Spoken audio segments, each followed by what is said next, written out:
Of all the historical lessons that could be learned from the 20th century, and specifically the Cold War, maybe the most glaring is that robbery by policy never works. Whether we're talking about taxing the rich, in which case they just flee, or nationalizing industries, in which case industry flees, and often the home nation states of those industries will pop back up to reclaim those assets. Robbery by policy never works. Unfortunately, it looks like politicians around the world have already forgotten that lesson.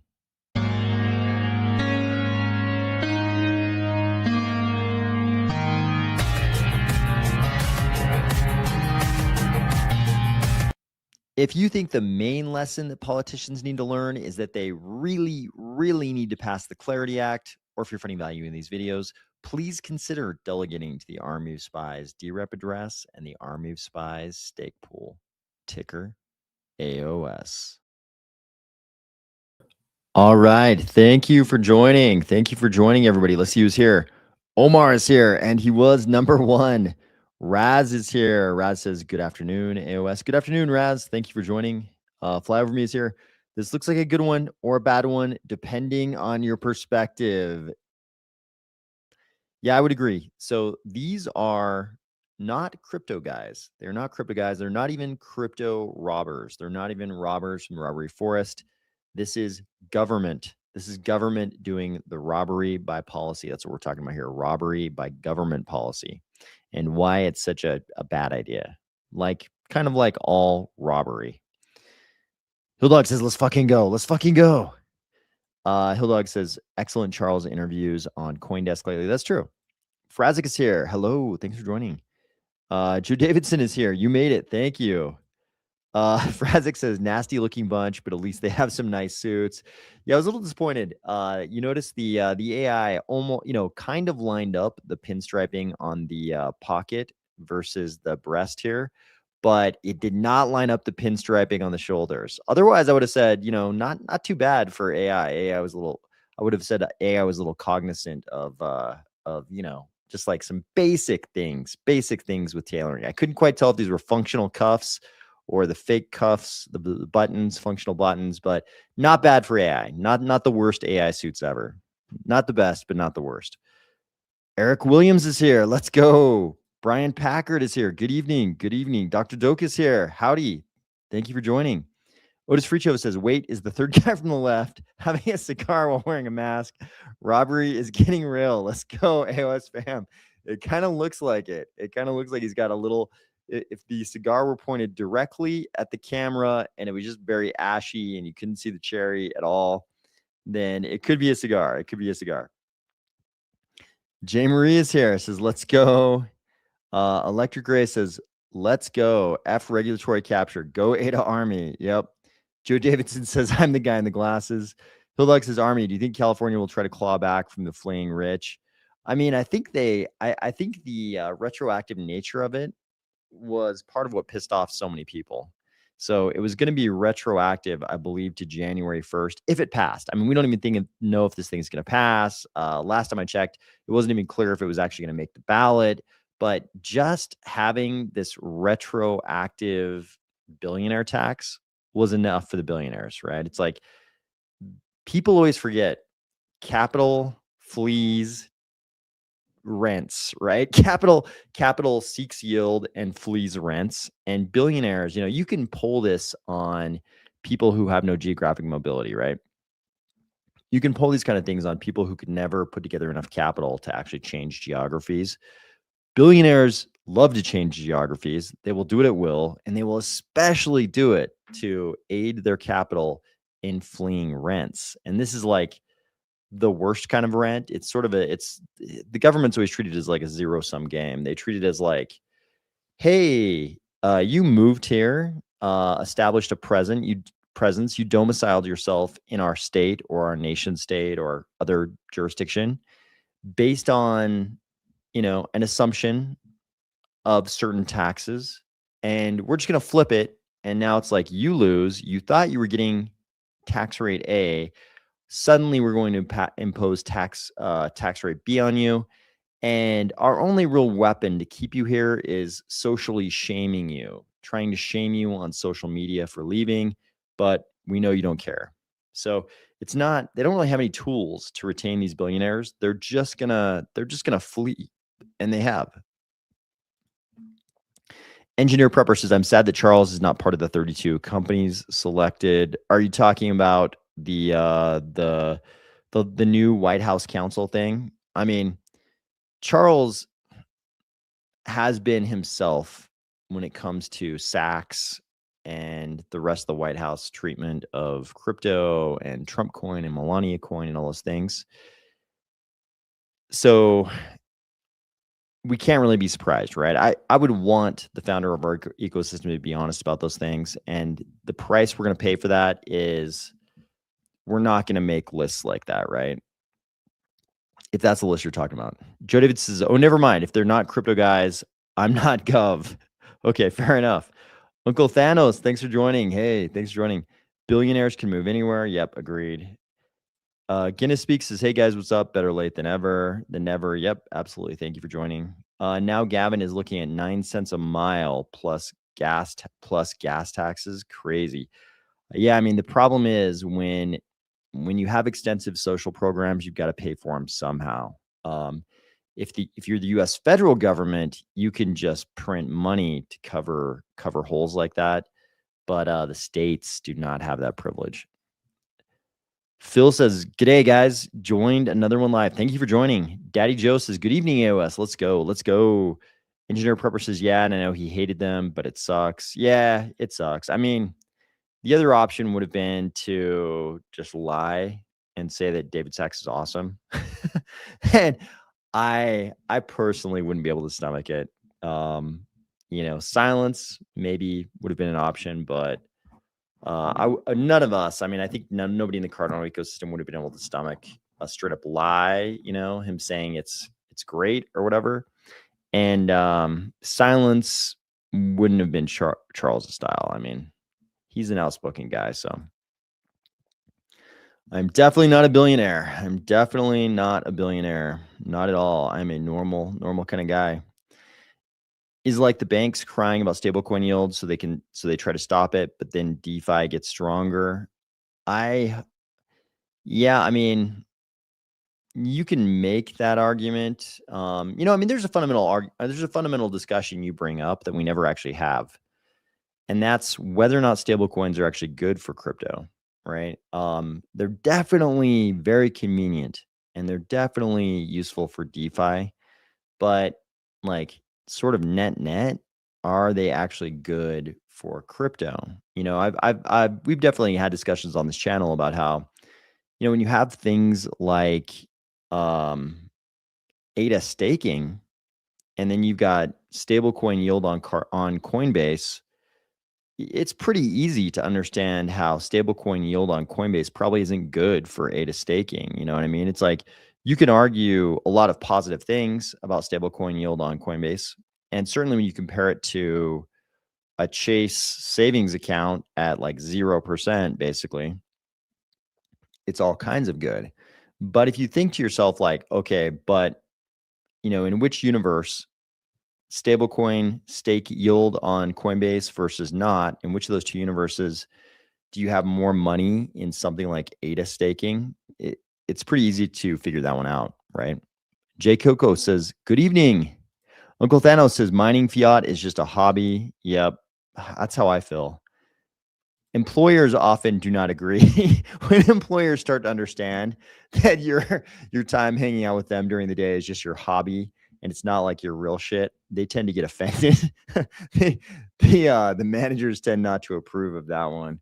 But I think it's probably the case for a lot of us in crypto. I certainly think much less seriously about my fiat mining. I've mentioned that I've recently, over the course of the last, especially the last month, but really since the start of 2026, I've been doing some freelancing to kind of, just keep the fiat ducats flowing a little bit. And the amount of serious thought I put into that versus this there's quite a big delta there, right? I put much less serious thought into the fiat mining.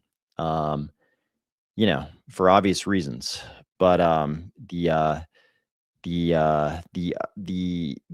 companies paying us to be down in the fiat mines do not agree, for sure. I always down with Charles on that one. Fuck them. Yeah, there we go. Saza says, let's go. Let's go. Stable coins, I believe, are only for people who are not comfortable with crypto or only want to play the numbers go up, the number goes up game. Yeah, I mean, I'm definitely of two minds. I 100% agree with what you're saying, and at the same time, I'm like, you know, for people who otherwise are just going to get pillaged by TradFi, it's definitely there's definitely a lot of value there, right? If like, if all of our grandmothers can get 3.5% instead of 0.5%, you know, that's definitely an improvement. But I kind of agree. As a crypto guy, it's like I'm not going to go park my money in stable coins on Coinbase. I mean, I'm not trying to be I'm here for the decentralization, bro, because I care about monetary value too. And certainly, there are definitely times when you can get a lot more when getting that stablecoin yield of 3.5% would be highly preferable to getting, the 90% retracement. Definitely there are times like that when I would do it. But over the long term, I mean, I think it's just a replacement for fiat, right? It's just a replacement for off ramping to fiat and getting, a 3.5% savings account from some smaller institution that's not a mainland bank like Chase that'll give you nothing. Because there are a lot of savings accounts out there where you can get some number that's far, far more than Chase, right? And I think the stablecoin yield on Coinbase is just kind of like it's just a replacement for that, right? I if you pull up bankrate.com or one of those websites, you can find a lot of savings accounts that are, functionally on the ground going to feel pretty similar to stablecoin yield on Coinbase. So to me, it's just like another savings account. It's almost like a TradFi savings account. It might be it's better for us in crypto. At least we don't have to fully leave crypto. And, a lot of things about it are just objectively better, but it's kind of more in that genre of things. Darko Carroll, thanks for joining. Hilldog says, I think Night and Dust are cool choices, great names, really good naming conventions in Midnight. I agree. Otis Fricho says, exactly. I would buy quality coins and stake them.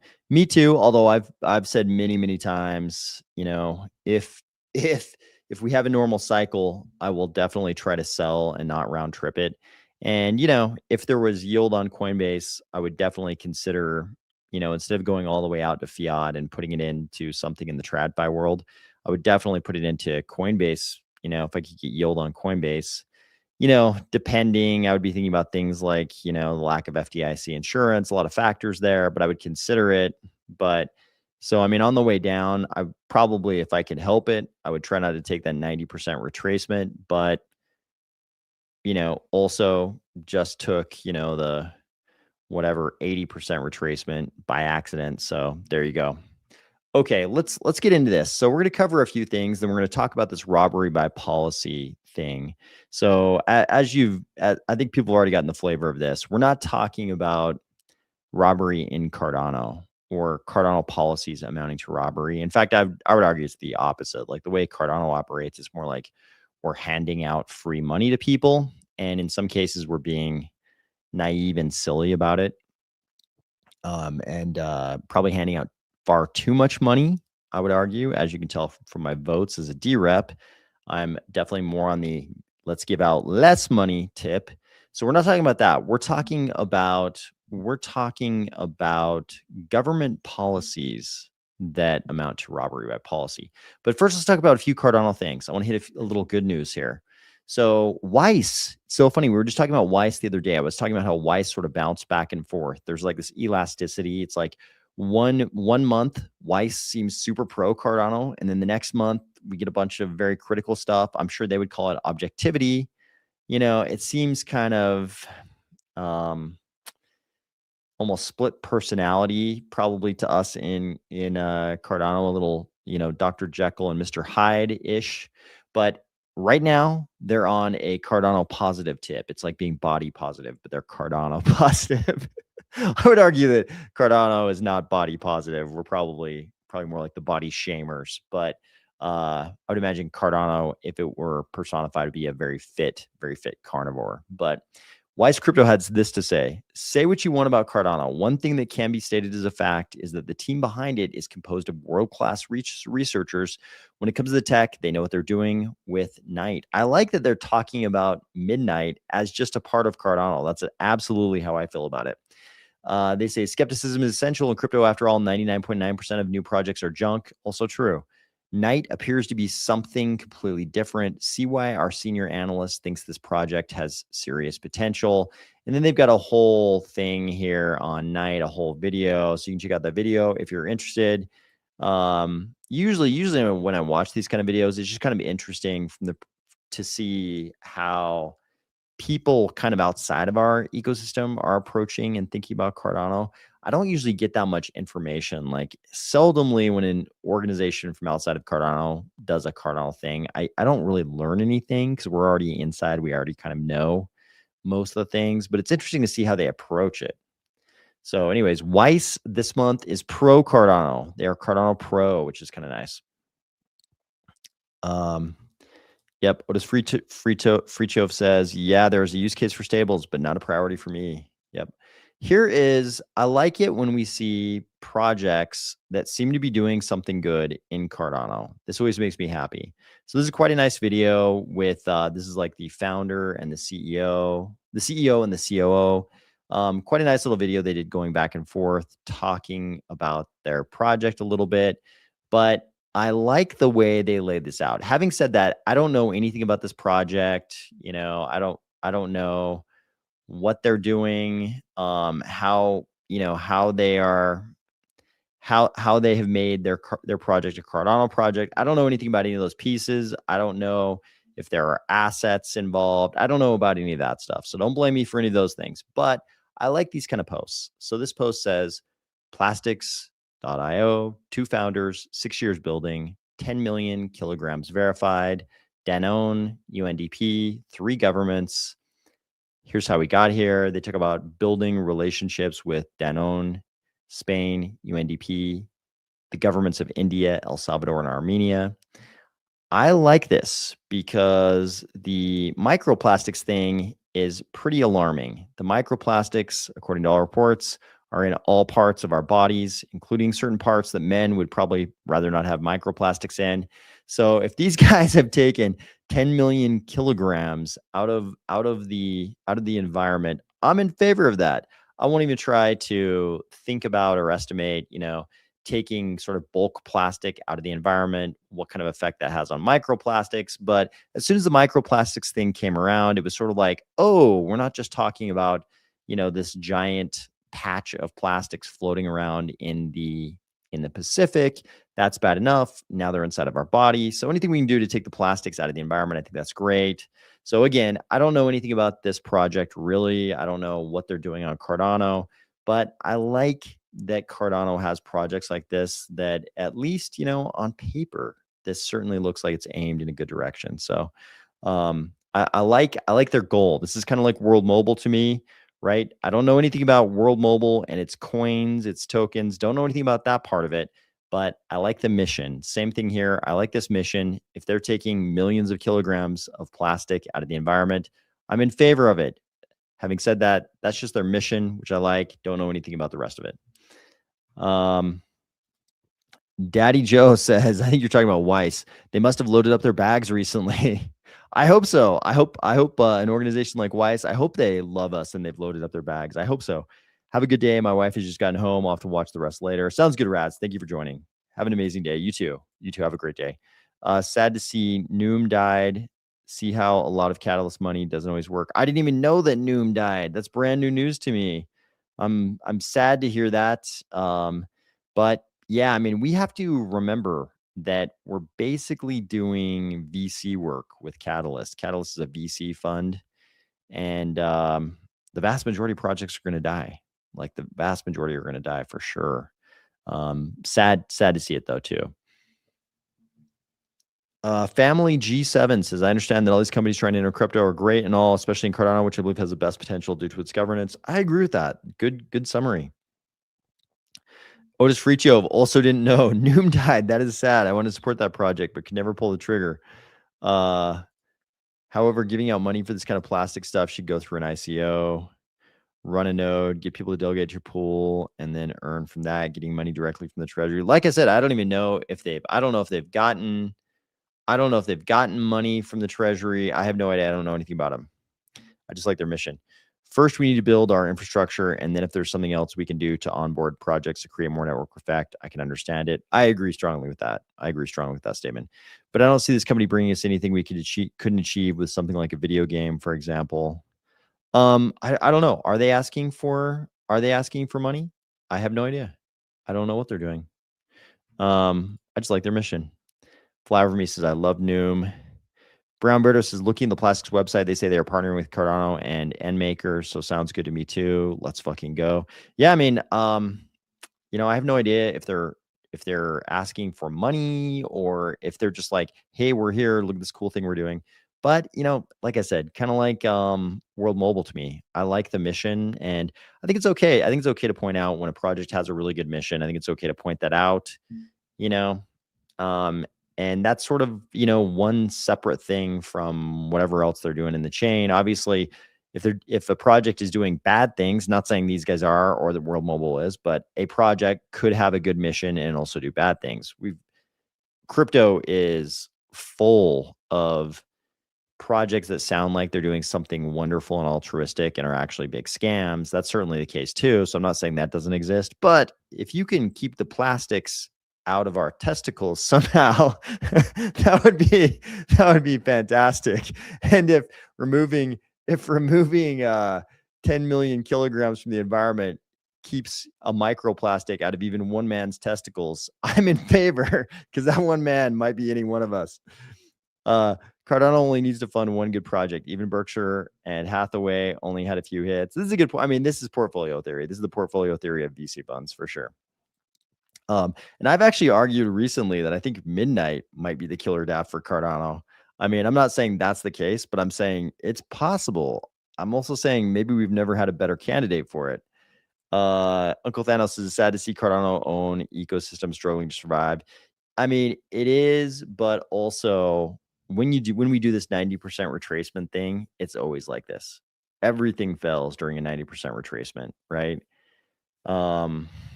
It's the nature of these parabolic spikes, right? It's like crypto is always going to be attractive to entrepreneurs because of the parabolic spikes, but at the same time, it's going to be devastating to entrepreneurs during these 90% retracements. It's like I don't know if people outside the US know about this, but this is true in other parts of the world as well, of course, but it's a big part of the story of the American West. The American West, a lot of areas in the American West were first settled as mining towns, or I should say mining towns popped up, and some of them had actually quite large populations, for like a matter of decades. Like tens of thousands of people would flock to these mining towns. I think some of them, much larger populations even. And as soon as the gold dried up, or silver, or in some cases lead or copper, as soon as whatever valuable metal they were mining sort of dried up, as soon as the vein was all mined, these towns would collapse. Crypto's a little bit like that. In crypto, it's like every 4 years, we discover a new silver vein and the mining town booms once again, and then it dries up and all the miners leave to come back 4 years later, kind of like that.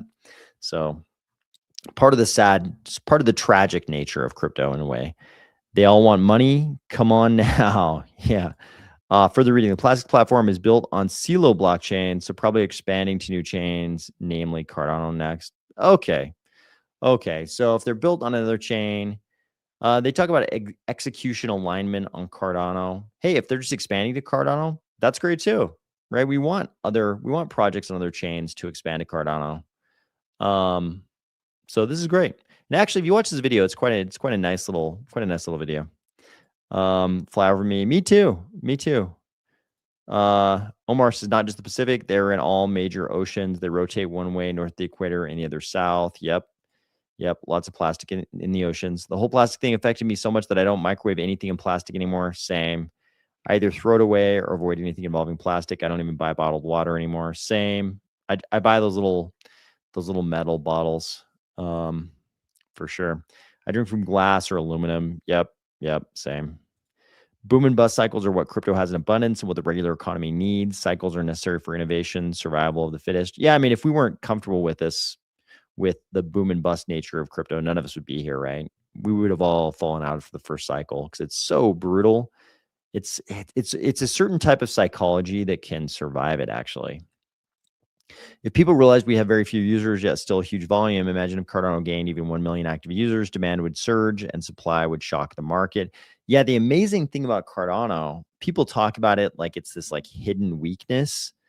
But the amazing thing about Cardano is that the community keeps the chain alive, even though we never had those giant numbers of users like Solana, right? It's like if Solana had the same number of people in it as Cardano, the same number of users, they would be in much worse shape than us, right? It's like Cardano, pound for pound, the community in Cardano is just super, super powerful, and keeps the chain alive for sure.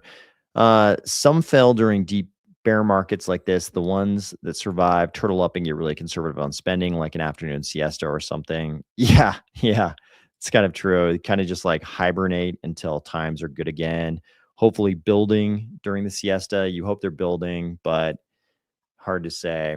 Okay, so more good news though. So this is a project. This is an interesting project, expanding to Cardano, building on Cardano, whatever you want to call it. I think it sounds pretty awesome. Then keep the microplastics out of our balls. That'd be great. So here's something else great going on. Cardano Africa Tech Summit 2026. So go to this post right here. It's at WADA_or. You guys know who WADA is. Yesterday was an epic moment for Cardano in Africa, Kenya, Nairobi. We understand that some of you may have not been present for the experience, and we got you covered. The entirety of Cardano Africa Tech Summit 2026 was live streamed and recorded to YouTube for historical documentation. Watch, rewatch, and relive here. So here you go. If you wanted to see what was going on at the Cardano Africa Tech Summit, there you go. So much propaganda on YouTube. I mean, I guess people can have whatever opinion they want, but there's the link. There's the link so people can decide for themselves.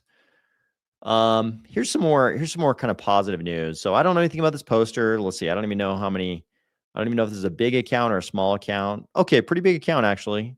It says I'm literally just a shadow. He's sort of self-minimizing. I kind of like that too. 161,000 followers. So this is kind of interesting. I'm not co-signing this. But I like to point it out when there's enthusiasm around crypto, right? So this says, so a White House official says trillions of dollars are waiting to come into the crypto. I don't know which White House official that was, really. Trump has 2K tariff stimmies later on in the year. That's, not really confirmed. That could change. It's a Trump thing. It could change at any moment. AdX is going to allow crypto trading on the platform within weeks. I haven't heard confirmation of that timeline, but still, there's some kernel of truth there. We've talked about this. Not as far as timing, but as far as, preparations have obviously been made for this. It's for something involving crypto and money services. BlackRock started dabbling into DeFi, but you think we are cooked. So I think this is kind of true. I like these kind of posts because it reminds everybody that there's a lot of stuff. There's a lot of stuff going on, right? There's a lot of stuff going on. And even if you are focused on the number go down, it's like the things going on are kind of the best we've ever had, right? We've never had this much support out of the executive branch of the US government. we've never been this close to regulatory clarity. We've never had BlackRock on board, right? We've never had, one of the world's biggest social media platforms on the verge, on the edge of the cliff of going balls deep on crypto. We've never had this before. This is like crazy talk. If all this came out during a bull market, we would go stratospheric, right? If all this news dropped at once during a bull market. So, just trying to show the silver lining here. Things are not all dark. Jose Cano says, call me crazy, but the more I see the price action between ADA and Knight, the more I believe Knight is going to eventually surpass ADA in price value.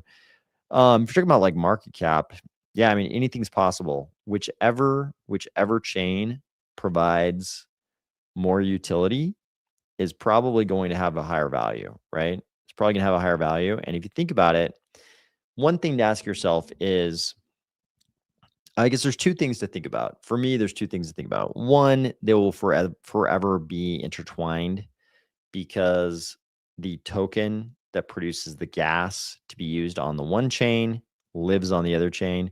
So the two are intertwined forever, right? They're they're going to be together forever. But having said that, you have to ask yourself, is there anything ADA does, as far as like end user functionality, is there anything ADA does that Knight doesn't do? Plus, Knight has all the privacy stuff. Plus, it has an easier programming language. There's a lot of good things about Knight. I'm just happy that Midnight is a Cardano thing and not another goddamn EVM thing. I'm just super glad Charles built this for us. He could have like just rode off into the night and been like, I'm making glowing plants. See y'all bastards later. That kind of thing, I'm all about healthcare now. I just do Hoskinson Healthcare, glowing plants, and I'm an investor in the woolly mammoth thing. He could have easily lived out his days, and that would be enough to keep one man busy. So I'm super glad that's not what happened with Charles.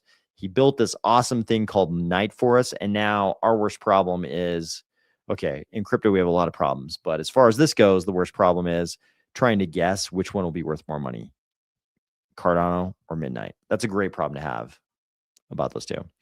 Okay. Cardano World says political propaganda and crypto.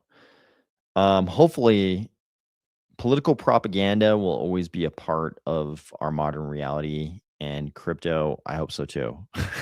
So hopefully we'll get a lot of the latter, and we're sure to get a lot of the former. I think one thing I've noticed about privacy networks is that many chains are building them even though adoption isn't there yet. Yeah, it sort of has that weird bubbly feel to it.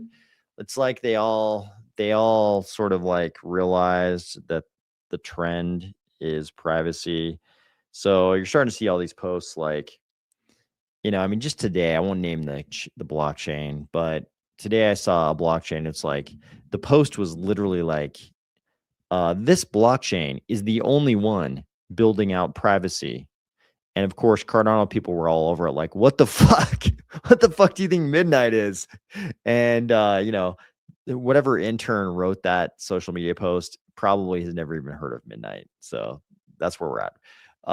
Family G7 says, for example, Coty is building privacy for Ethereum while also creating JED for Cardano and working Charles. It feels like all these privacy layers will launch at the same time, which is odd.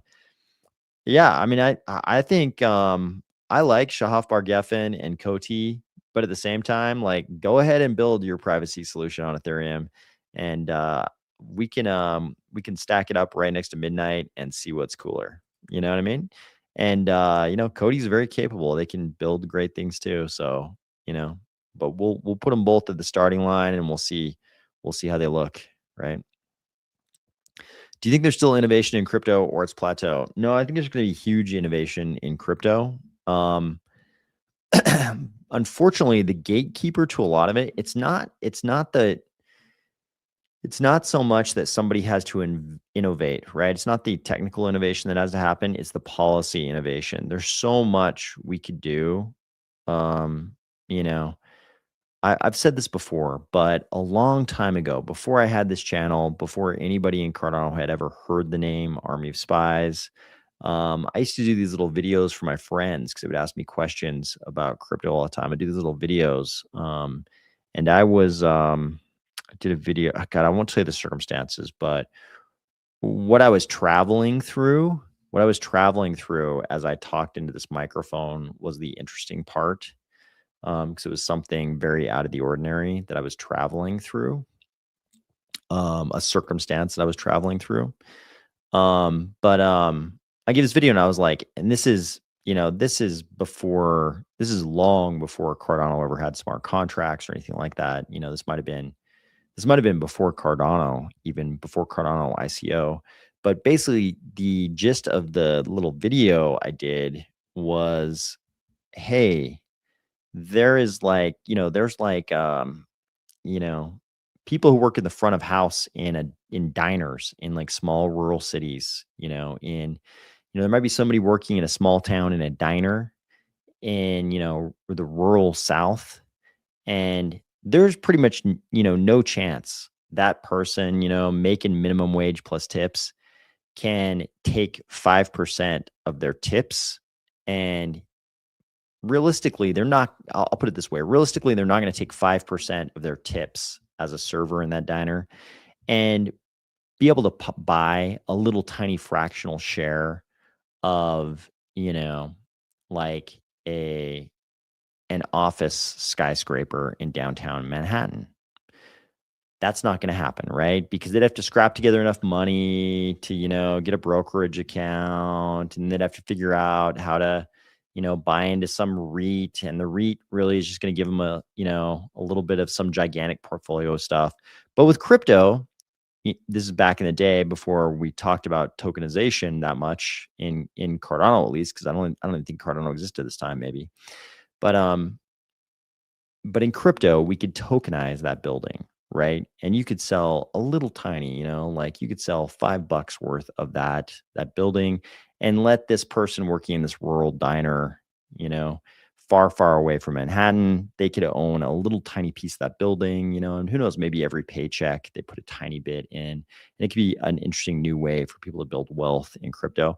So I think those things, have been possible for a long, long time in crypto. We could easily do that. There are all kinds of people who would love to do that, but policy-wise, it's very difficult to do stuff like that. The securities laws didn't allow for that. That's basically securitization, and for that, you either have to have an exemption or registration.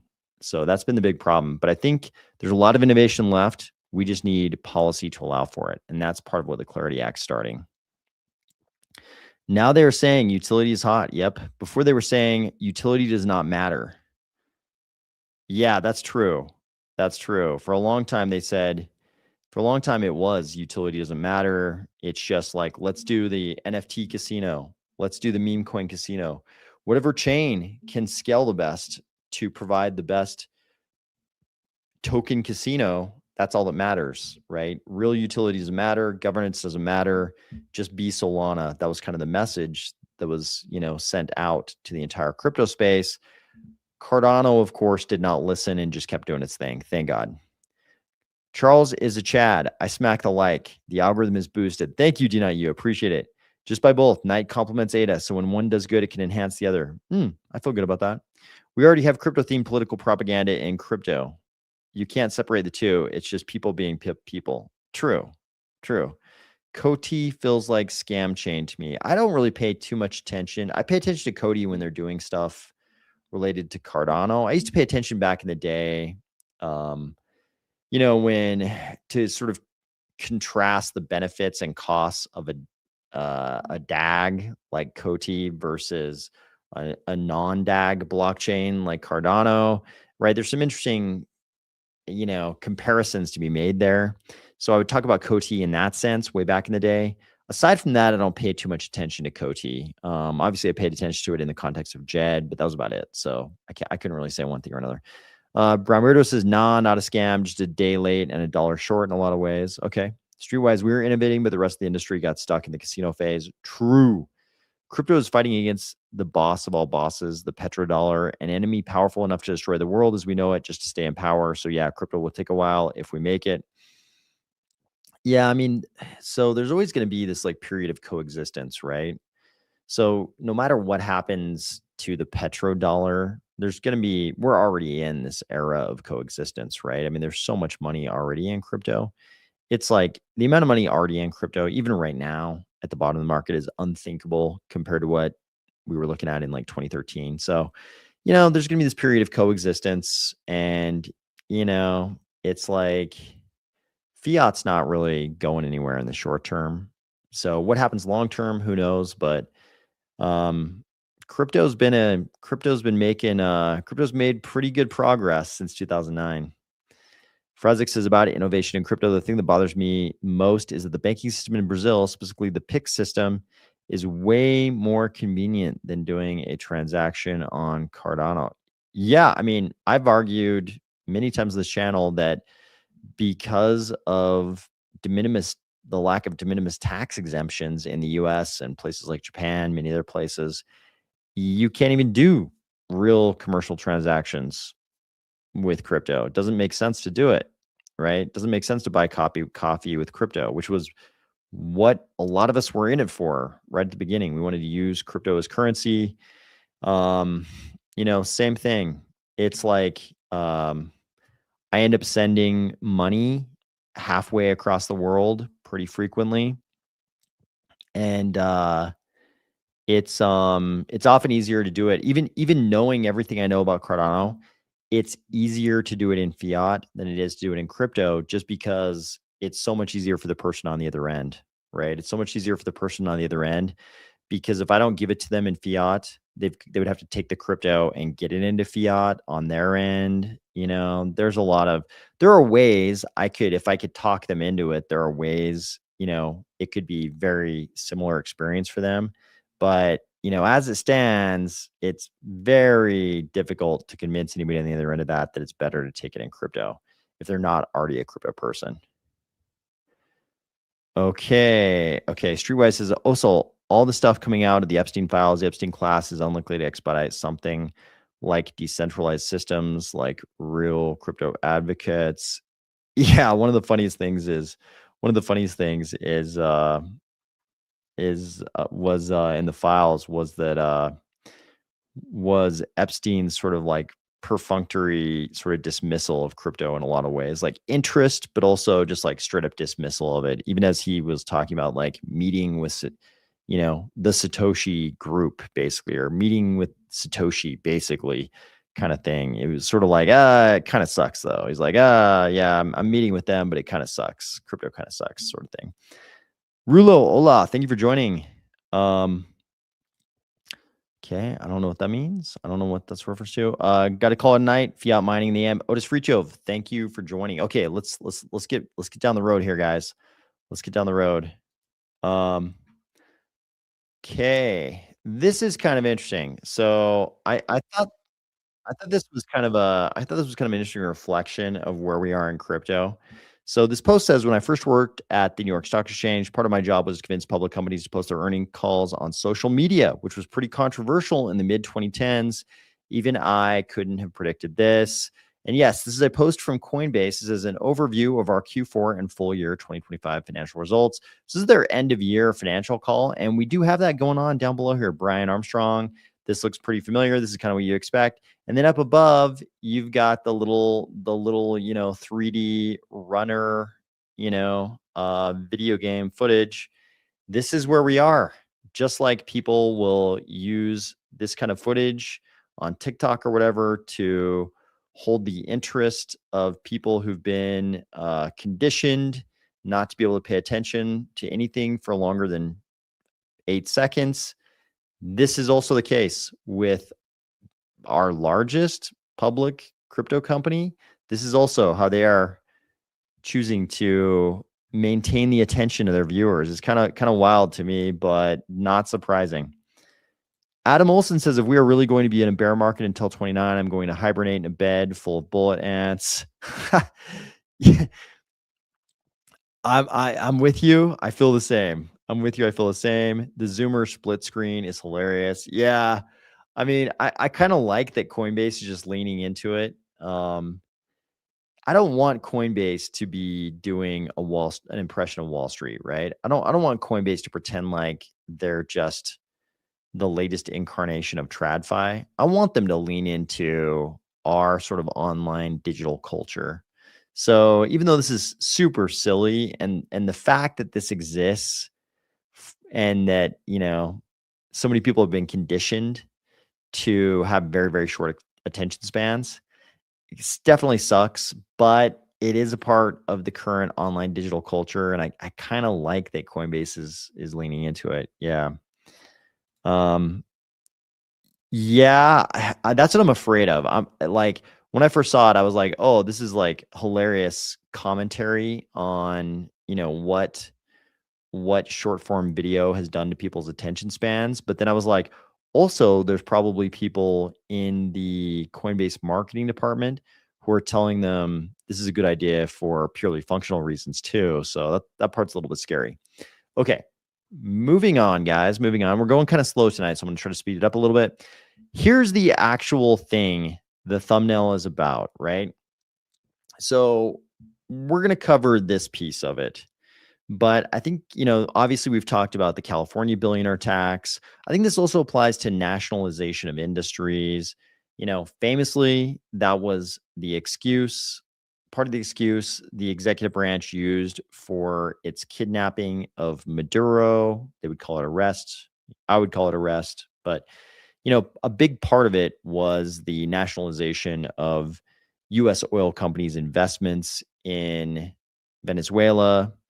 You can also look to another big political event going on right now. A lot of people have rightly pointed out that we wouldn't be in this position with Iran as a rogue state, or we might likely not be in this position if the US and the British hadn't executed a coup d'etat to boost Mossadegh, the democratically elected leader in Iran, out in favor of an absolute monarchy, in favor of the Shah, which is, all true.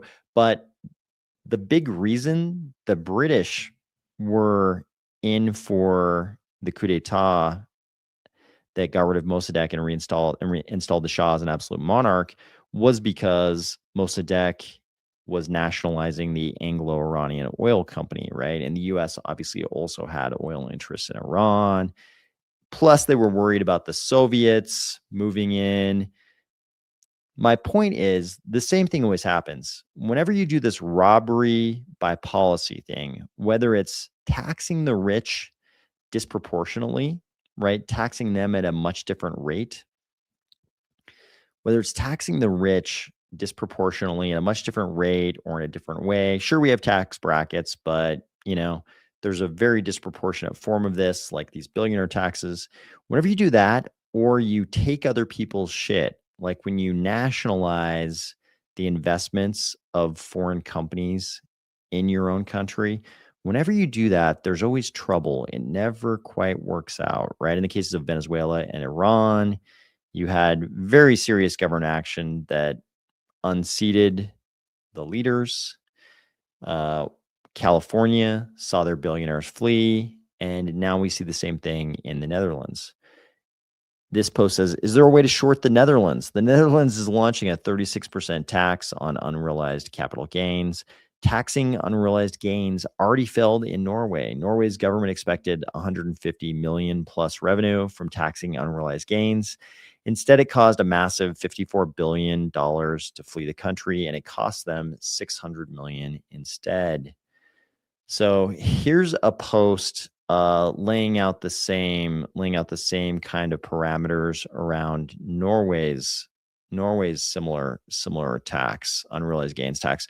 Norway's wealth tax increase, expected to raise 146 million, led to a 448 million net loss as 54 billion in wealth left the country, reducing tax revenue by 594 million. So obviously there's slightly different numbers. I don't know what the actual numbers were in Norway, but it seems like this is always the case. This is always the case. Whenever you take people's shit, it always backfires, right? If you tax the rich, they leave. If you nationalize the investments in oil extraction of foreign entities, they tend to go to their government and try to get their shit back, whether it happens decades later or all at once. It never quite works out, right? This like theft, this robbery by policy, it never quite works out, right? The unrealized gains thing is especially unattractive to anybody who might have unrealized gains, right? For obvious reasons. It doesn't really work as a practical matter because it forces liquidation. Here's Gad Sad saying, it is truly extraordinary to see the new Dutch tax on an unrealized capital gains. It is as though the responsible politicians exist in a parallel universe, fully decoupled from an understanding of human nature, economics, and reality. I kind of feel the same way. It makes perfect sense on paper, right? On paper, you could be like, hey, these generationally wealthy people keep just taking loans on their tax holdings. They never actually realize their gains and they live like kings. How can we get some tax money out of them? So you do this and it all makes sense on paper, and then they all just leave. They all just leave because they're mobile, right? They're mobile. Balaji went even greater extents to try to explain to everybody why this is such a bad idea. So we won't go into super deep detail on this, but Balaji points out how it basically leads to this liquidation spiral, right? Where he sort of goes to this scenario of like 10 different holders, and by the time, like none of them want to pay this unrealized capital gains tax, but if it's imposed on them, they are all forced to sell because they're getting taxed on it, and the money to pay the tax has to come from somewhere, especially when it's like a 36% tax on unrealized gains. You're going to have to liquidate. But if you liquidate, as as anybody in crypto knows, it's going to drop the price. It's basically the exact opposite of a sandwich attack. It's like the government doing a reverse sandwich attack on everybody, because the first guy has to liquidate to pay his taxes. Then that drops the price for the next guy, who has to liquidate even more to pay his taxes. Then the next guy, because the price is even lower, has to liquidate even more to pay his taxes. So it creates this like cascading liquidation where every marginal forced liquidator has to liquidate more than the previous guy to pay, the same unit of taxes. So it does create this horrible spiral, and it leads to, everybody with large amounts of capital gains figures this out immediately, or if they don't, their accountant already knows, and their accountant immediately tells them what's going to happen. What do? They fucking leave. Like always, they do not stick around. So this never works. Capital always flees rents. It always seeks yield. Industries, when you nationalize them, when you nationalize an industry, all industry gets scared. And they usually go home and tattle to their home governments. And if they are the hegemonic power, they might do something about it. So it's always like a bad idea. Omar writes, says, if history wasn't what it is, everything would be different. True. Just wait. California's been trying to pass the same thing for a while now. Yeah, I mean, there are certain politicians in the US who would love to pass this, and they talk about it currently.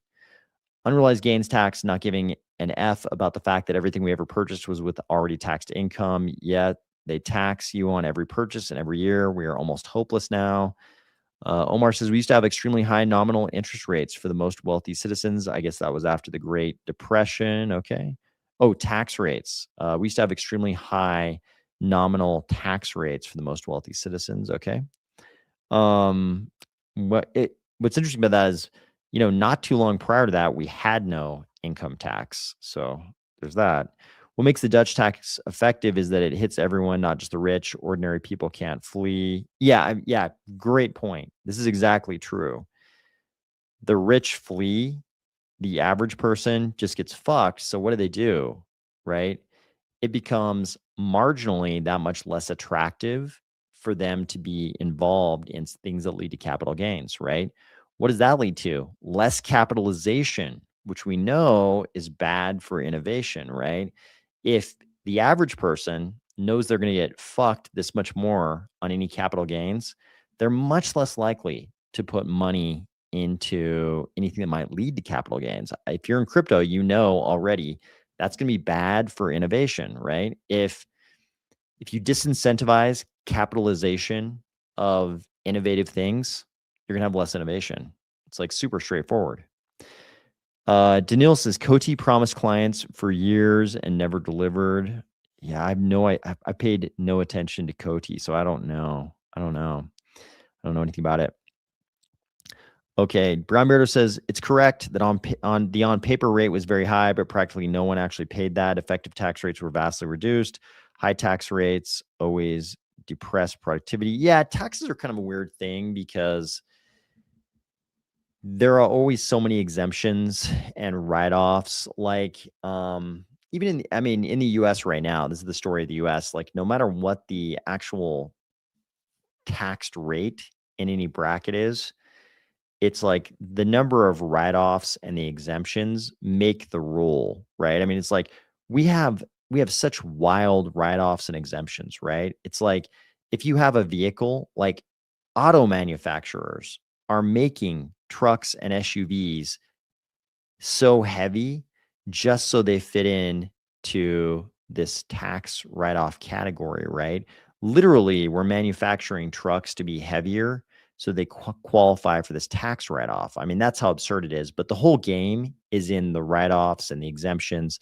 The whole game is like not even like what is the tax rate? It's like what is the tax rate, but how much of my money am I actually paying those taxes on? I mean, that's the whole game.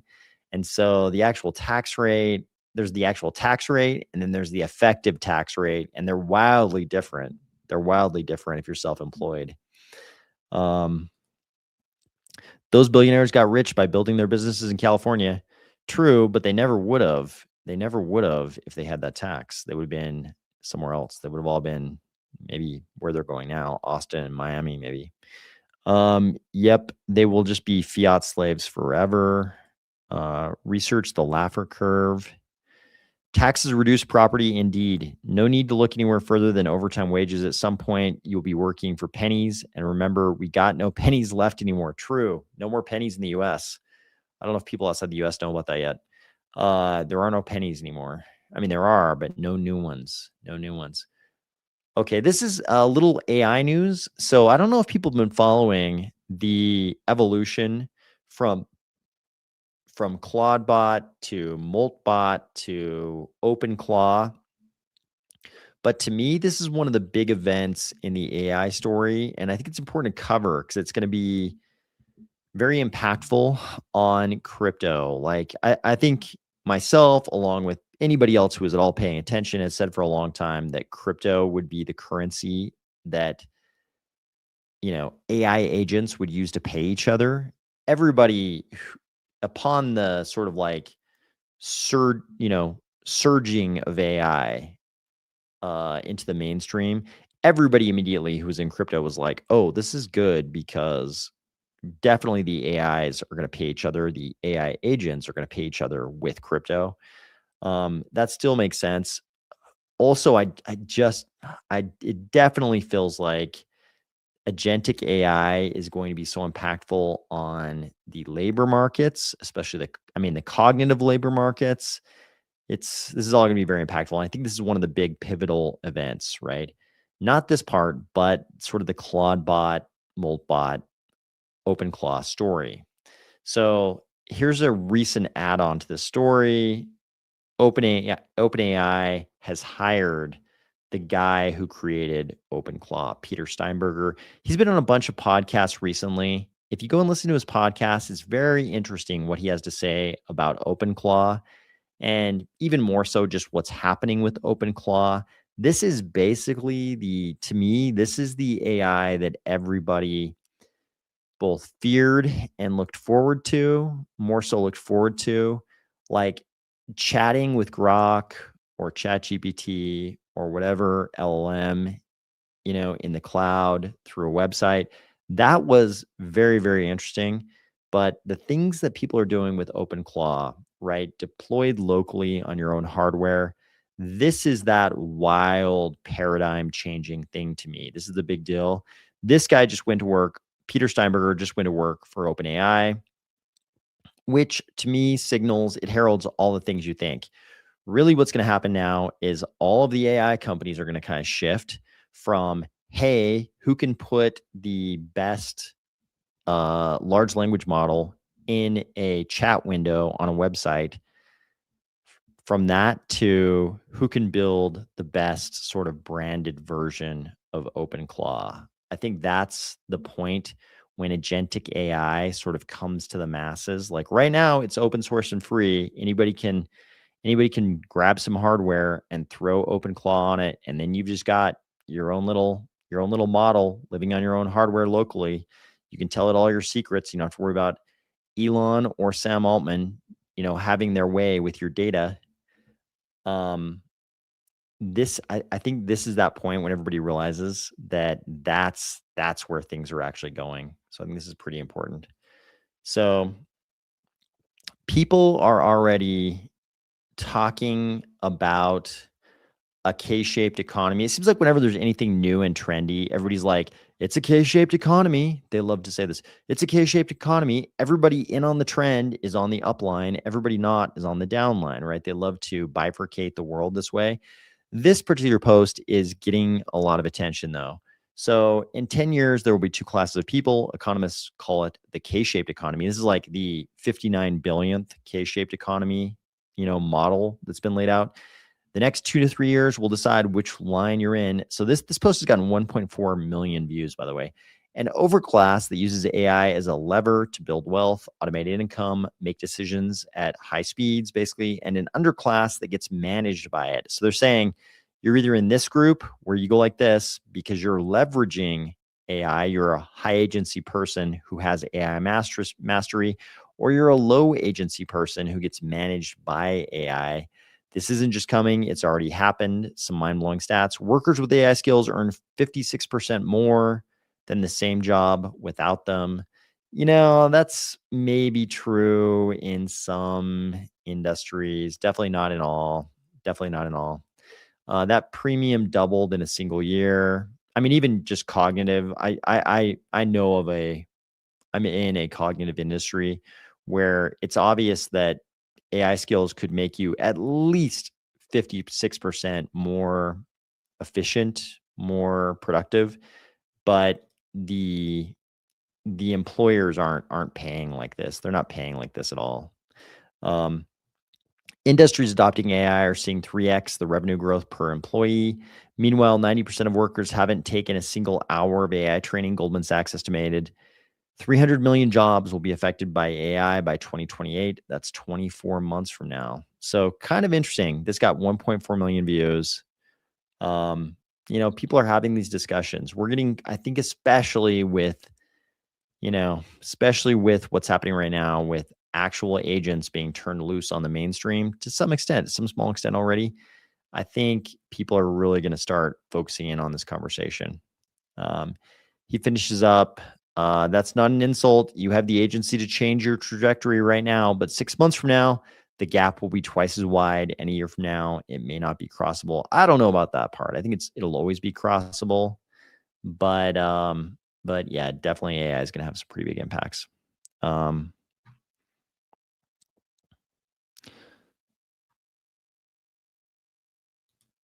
yep, Claude from Anthropic. Yep, people are super excited.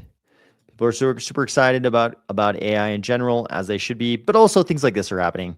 So this post says, we just found out our AI has been making up analytics data for 3 months, and I'm going to throw up. So we've been using an AI agent since November to answer leadership questions about metrics. It seemed amazing. Detailed explanations, very fast answers. I just found out it's been hallucinating numbers this entire time. Our VP of sales made territory decisions based on data that didn't exist. Our CFO showed the board a deck with fake insights. The AI was just inventing plausible sounding percentages. I only caught it by accident when someone asked me to double check something.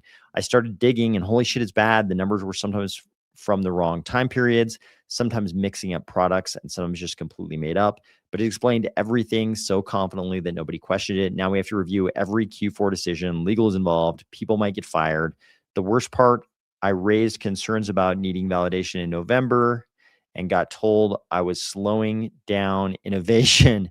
Tell me someone else has dealt with this. How do you even fix something like this? I'm panicking. Anybody who's been in a very data-driven organization can imagine how this could happen. Like the same kind of organization, those organizations are definitely falling in love with AI right now. I can imagine. I've worked in companies where I could easily imagine this having happened if I was working them right now. Easily this kind of thing could happen. So we're in this weird period in AI where we're seeing like unbelievable triumphs, like all the people running OpenClaw. They're just getting like they're having OpenClaw work for them all night and then getting a brief on it in the morning in a goddamn message on WhatsApp or whatever. It's that's going on. Great personal triumphs for a lot of people, and also these gigantic, traumatic events because people over relied on AI. And there's a lot of people laying out, like principles about how to manage this kind of risk, human in the loop, 70, 30, 80, 20, workload bifurcation, humans, no commit of anything unless a human's involved, that kind of thing. But we'll get there. We'll get there on AI for sure. So, no, I don't. So, um, obviously the thumbnails, I use AI image generation. Before that, I actually would always use stock images in all the thumbnails, and the AI image generation has been amazing. Obviously, I've done it for a long, long time. As soon as AI image generation was a thing, I immediately saw the value. But no, I don't use AI in any of the content whatsoever. There's a lot of places where I could use it, but it's like I actually enjoy perusing the Cardano news. So it's easy for me to pick out, topics to talk about, the news to talk about. Um, you know, Easy for me to come up with a concept for the thumbnail and a title for each video. That's pretty easy because they're pretty simple titles. I actually enjoy all of the parts of it that would be easy to use AI on. Having said that, a lot of creators, and these are live videos, so obviously I'm just like freestyling all of the things I'm talking about. I'm just talking about stuff that I'm personally interested in. Having said that, a huge number of people making content on YouTube, in crypto and outside of crypto, are just straight up having AI write the script for them. And a lot of faceless YouTube channels. The AI is also doing the audio now. So, I mean, there's a lot of channels that are like, you know, 80 to 100% AI. This one is just the thumbnails, because I actually enjoy the rest of it. But AI is very capable of, doing a lot of work on YouTube channels, and a lot of your crypto content creators are probably just reading AI produced scripts in a lot of cases. Obviously not the case here because I enjoy this part of it. So I would never let AI do it. And needs to first get my robot vacuum working without me having to assist it every other day. There you go. AI by Trump. Yeah. Yeah. AI by Trump hallucinating numbers. Yeah. I think a lot of economists would tell us that similar things are going on with government numbers right now. Yeah. Yep, have to be wary about hallucinations. The anti-AI crowd will have a field day with that story. We need models that can be peered into to see how the sausage is being made and verify it. I think that's part of the appeal of OpenClaw. Part of the reason that people love OpenClaw so much is because it's open source. Nobody really trusts ChatGPT. It's like people on the right don't trust OpenAI. People on the left don't trust Grok. Nobody really trusts Google or Microsoft. Microsoft is sort of in with OpenAI, of course, but it's like there are a lot of reasons not to trust AI companies, just depending on even just political issues. So it looks like we're creeping closer and closer to a non-diplomatic resolution of the situation in the Persian Gulf. Here we see a post from the New York Post. Witkoff and Kushner reportedly tell Trump nuclear deal with Iran difficult to impossible. That is not so. Now they've had 2 weekends in a row to kind of do the Oman meeting thing, but even before this Friday, we knew that was going nowhere. Both sides were kind of just stalling. Iran to prepare for kinetic strikes, the U.S. to get assets into the Gulf, this kind of thing. This has been going on for quite a while, and it's starting to trend as the U.S. gets more and more assets in the region. Starting to trend less and less diplomatically, right? Here's another post. Internal discussions between senior figures in the U.S. military and intelligence communities have started to contemplate the possibility of supporting a fresh round of Israeli strikes on Iran, with deliberations focusing less on whether Israel could act than on how the United States might assist, including the provision of aerial refueling for Israeli aircraft and the delicate matter of securing overflight permissions from Arab countries along the potential route between Israel and Iran. To U.S. officials acknowledge the matter, told CBS News. So the routes over the Middle East thing is kind of one of the most interesting parts of this, right? Because for the Saudis, what we're talking about here is opening up a gigantic competitor right across the Persian Gulf from them, right? It's like they've had decades and decades of this gigantic competitor right across the water from them not being able to sell, to most of the Western world. That's a pretty good situation for the Saudis. At the same time, do they consider the regime in Tehran to be dire enemies? Also, yes. But at the same time, if there's regime change and a Western friendly government is in Tehran, all of a sudden, all that oil is on the open market, right? And you've got to rethink things like OPEC, right? OPEC, obviously, you don't have rogue states. You don't have Iran, right? You don't have Iran um, as an open market competitor like you would if there's regime change. So all of a sudden, things like OPEC, all that's going to have to operate differently. So there are a lot of like very Machiavellian reasons why some states, some oil-rich states in the region wouldn't want to cooperate with Overfly. But at the same time, they've also got an enemy on their doorstep. So really, really interesting situation. Okay. Omar says, I was amused by an AI sci-fi channel that showed up in my feed called Dust.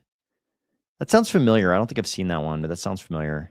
I mean, if you break open an LLM, open source or closed, all you see is gibberish. There isn't any way to reverse engineer what is inside as of today. That needs to change. I know you're talking about the actual model. Agreed. Even with something like OpenClaw, right? You're not, recreating a model from scratch, of course. The fact that it's open source at all, though, I think is like a little bit comforting to the people using it versus something like, and a chat GPT where you can't really look under the hood at all.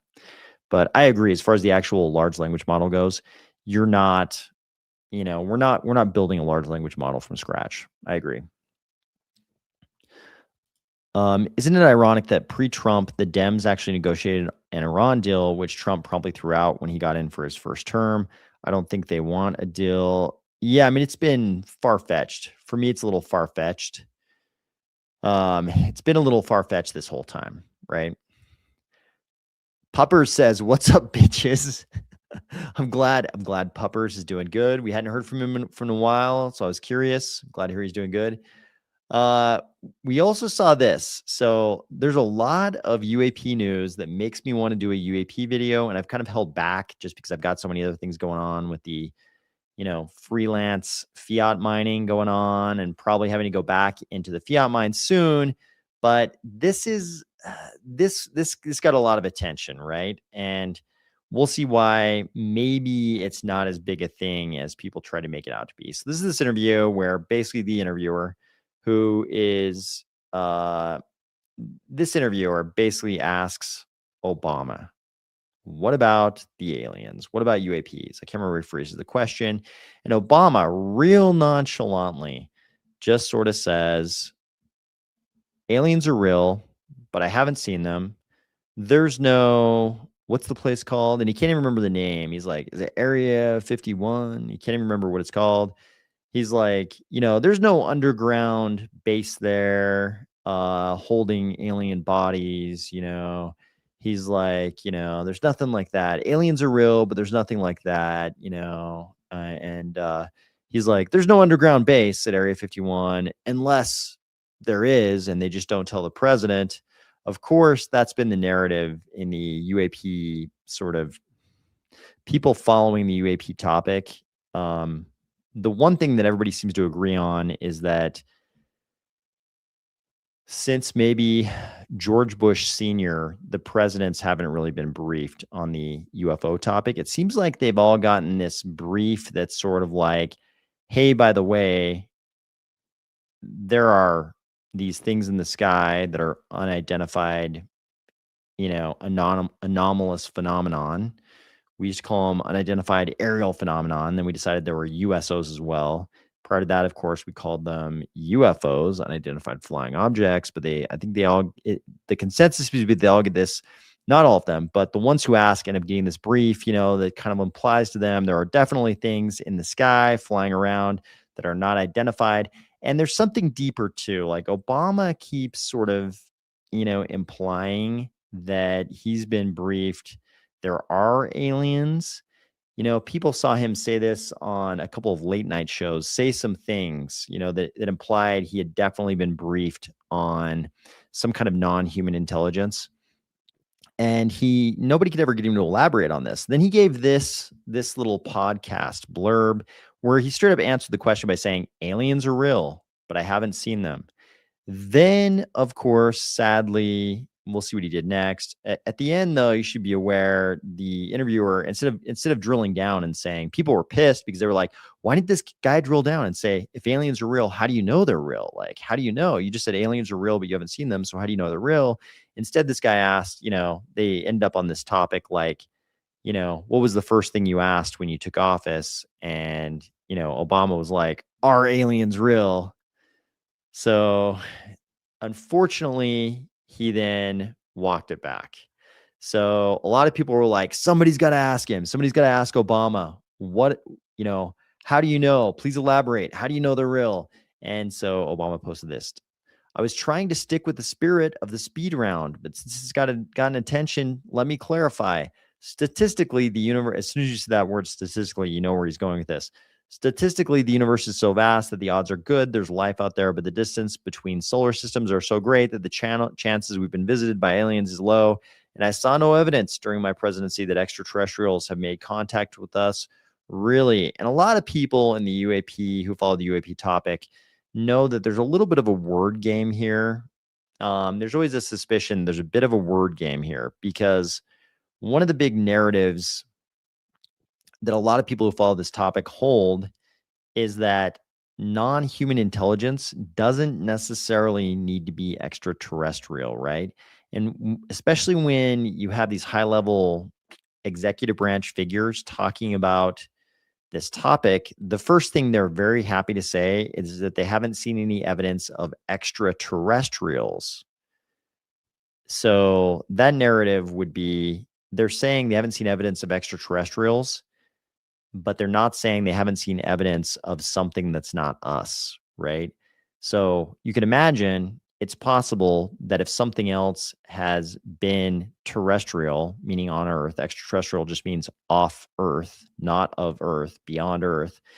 If there is something that's been here for millions of years, you could call it terrestrial, right? Because we've only been here for a certain amount of time, right? Humans have not always walked the earth, depending on what you believe. But, according to most scientists, humans, while we might have been a small tree dwelling mammal or something, humans have only been on earth for so long.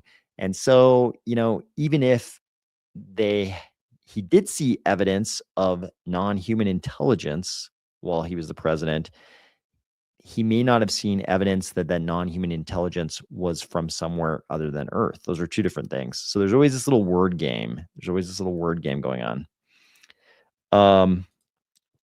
Puppers has not only seen a disc 23 years ago and has summoned two using meditation techniques. Puppers is using CE5. He's a very unique dog. Wow. Puppers is the first dog I've heard of using CE5 to summon the UAPs. We'll have to get Skywatcher. Skywatcher needs to start a canine division for puppers. I think someone saw ball lightning and is sure they were contacted by, I think it's a lot of people. I think a lot of people have seen, I mean, if you've ever if you've ever seen like even a simulation of what ball lightning would look like, it would be pretty easy to come to the conclusion if you didn't know what it was that you were being contacted by aliens, I think. Um, someone has no clue what they're talking about. Yep. All the alien open source is the correct direction. That's how we can verify weights and how inputs are handled, but we cannot verify the input data itself that way. That's for hallucinations and licensing issues. Yeah, I've actually been involved in the training of some like domain specific AI models. And it's yeah, it's exactly as sketchy as people think it is in terms of it, like the people involved in the training of the models, not the like technical people, but the people who are providing like domain specific knowledge that's being used to train the models in some cases. Um, that part of it is probably exactly as sketchy as like the AI fearing people would fear. So I've seen a couple of those kind of things go down, and I was like, man, if people saw what was happening here, I mean, in that case, the people doing the training didn't even know what model it was, what like product, the end users would actually be using. And part of that is very much on purpose, right? Because the way the training is taking place, as far as like imputing, certain types of specific knowledge into the model it's pretty sketchy. Pupper sounds a bit young to be a lady killer already. Joe Davidson, Atlanteans. Skywatcher Canine Division, can you imagine manifesting bones and poodles wearing lingerie? Pretty much. There's actually been quite a bit of UAP news, and I basically look at UAP news every day, and often right after I get off this video, I'll look at quite a bit of UAP news. And I would love to do more UAP videos, but it's just a time constraint thing. So eventually I will, though, for sure. I will do some more because there's like a lot to cover. A lot has happened to cover. Um, those guys do have more spiffy get-ups. Yeah, they're definitely like the kind of like crocheted ski mask things. They're not even ski masks, but the crocheted mask things. I thought that was quite inventive of the AI. Oh yeah, I've browsed Civitai. What is Civitai? Civit AI? Civit AI. Is that like a platform for hiring people to help with the training of models? I'm guessing it's something like that, but um anyways, I think we've covered about all of the news going down this week. We may not have an episode tomorrow night. If something happens that's important to cover, we'll do an episode tomorrow night. I think it's a holiday. What is it? Is it President's Day tomorrow? You guys can tell me, is it President's Day tomorrow? I think we have a holiday when a lot of places will be closed tomorrow. A site that hosts models and Laura's. I think, yeah. So I believe it's President's Day tomorrow, which means a lot of businesses will be closed. So it's probably a good day to take off because this week we will hit episode 800. So it'll just be a normal episode like normal, but I thought it would make sense for that to fall on Thursday anyways. So we'll probably skip tomorrow night so I can get a few things done. I can kind of chase some ducats around a little bit tomorrow and kind of get ahead of that curve. And then we'll end up, I believe, with an episode 800 on Thursday to kind of cap off the week. So I probably, unless something happens, if something happens, something important to cover, then we'll cover it, of course.